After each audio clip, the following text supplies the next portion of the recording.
Hello and welcome to ECTV. I'm Ray Newcomb. And I'm Brooke O'Leary. Let's see what's happening this week across campus. This Wednesday at 4:30, come down to the lakes and take in the tradition that is the Endicott Regatta. Watch your fellow gulls race across the lake in homemade boats and soak up some well-deserved sun. After that at 4:45, stick around the lakes and enjoy some delicious food in an environmentally friendly setting with the No Waste barbecue. On Thursday at 10:45 a.m., do a good deed and help children learn how to ride bicycles at the Autism Support Bike Clinic. Transportation will be provided. Email Lori Rawls at lrawls@endicott.edu for more information. At 6 p.m., cheer on Endicott's 4 semifinalists as they pitch their businesses in the hope of winning up to $15,000. It's Spark Tank 2017 in the Rose Auditorium. At 7:30 p.m. on Thursday, come down to the McDonald Gymnasium to see the contestants for this year's Mr. Endicott battle it out. Who will be crowned Mr. Endicott? There's only one way to find out. Show up. At 9 p.m., if you're 21 plus, Gully's is the place to be for its weekly 21 plus night.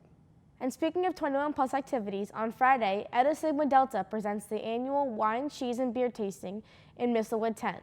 Sample a wide variety of beverages, all while helping benefit the Honor Society Student Scholarship Fund. Check your Blue Buzz email for how to purchase tickets. At 6:30, come get your Hawaiian fill while helping a good cause as Northeast ARC holds their Friday night happenings with a luau theme. Sign up to volunteer through your Blue Buzz email. At 6:30 on Friday, CAB presents their Spring Week Bingo Blowout. Come down to the field house and play for a chance to win a variety of fantastic prizes. Then at 8 p.m., check out the EC Alliance Drag Show in the Wax Auditorium.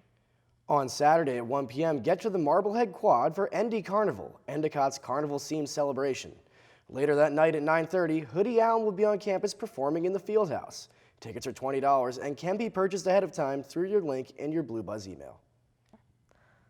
Let's take a look at EC Sports with Matt Pritchard.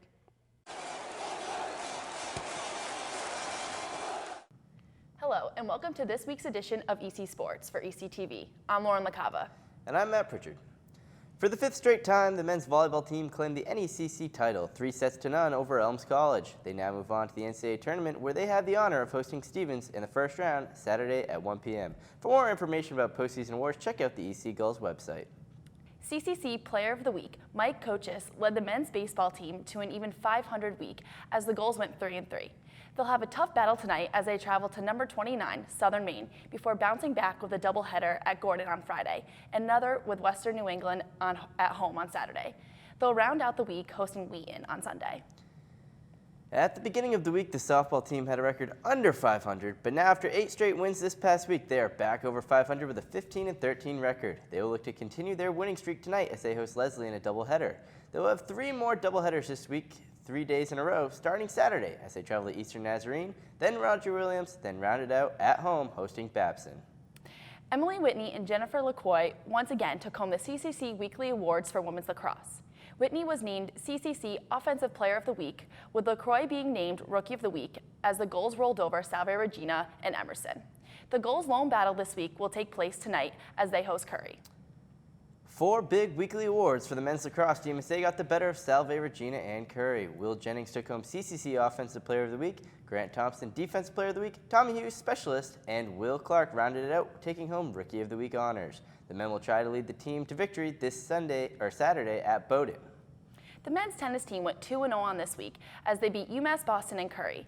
They will look to continue to pick up W's today at Eastern Nazarene and home versus Gordon on Saturday. And that'll do it for this week in EC Sports for ECTV. I'm Matt Pritchard. And I'm Lauren LaCava. Make it a great week, Gulls. On Sunday, April 23rd, join the Endicott community in honoring the life of Craig Sampson III with a charity car wash in support of Mothers Against Drunk Driving. Volunteer individually or as a group, washing or drying cars, collecting donations, or holding signs. Sign up in your Blue Buzz email. Unwind in Lower Callahan on Sunday at 1 p.m. as CAB presents their Spring Week Refresh Day. Come get a massage, enjoy some healthy snacks, and DIY detox water, all while unwinding from your week. Let's find out about the world of entertainment with Too Glam to Give a Damn. Hello and welcome to this week's segment of Too Glam to Give a Damn. I'm Christina. And I'm Molly. Let's check out what's happening in the world of entertainment. 1 year after Prince's death, new music is being released from the legendary performer. Rogue Music Alliance is releasing a 6-song EP on Friday, the anniversary of Prince's death. It will feature studio recordings from the musicians made from 2006 to 2008. The Deliverance album features previously unreleased Prince tracks.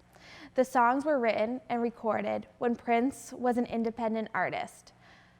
The title track, Deliverance, is now available on iTunes and Apple Music. Harry has something to say to ex-Taylor Swift, and it's not what you'd expect. The singer opens up about his brief 2012 romance with Swift in Rolling Stone's new cover story. After being prodded by journalist Cameron Crowe, Styles opened up about the brief relationship by saying it was not normal. He also added that all relationships are hard, especially at young ages, but he does not blame Swift for writing songs about their relationship. Styles' own highly anticipated album, which will drop on May 12th, takes inspiration from a romance. Prince William and Lady Gaga may seem like an unlikely pair to share a cup of tea, but the two have joined forces to encourage young people to talk about mental health issues. As part of a campaign to combat the stigma around mental health issues, the royal family's Facebook page posted a video Tuesday of the prince sharing a FaceTime chat with Gaga. From their own homes in London and LA, the pair discussed the importance of speaking publicly about emotional issues so that people don't feel like they have to suffer in silence. The video release came right after Prince Harry opening up on Monday about his own emotional struggles after his mother's death about 20 years ago.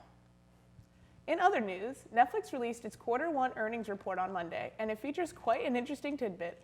Believe it or not, viewers have apparently spent nearly 500 million collective hours watching Adam Sandler's fine cinematic offerings on the streaming service.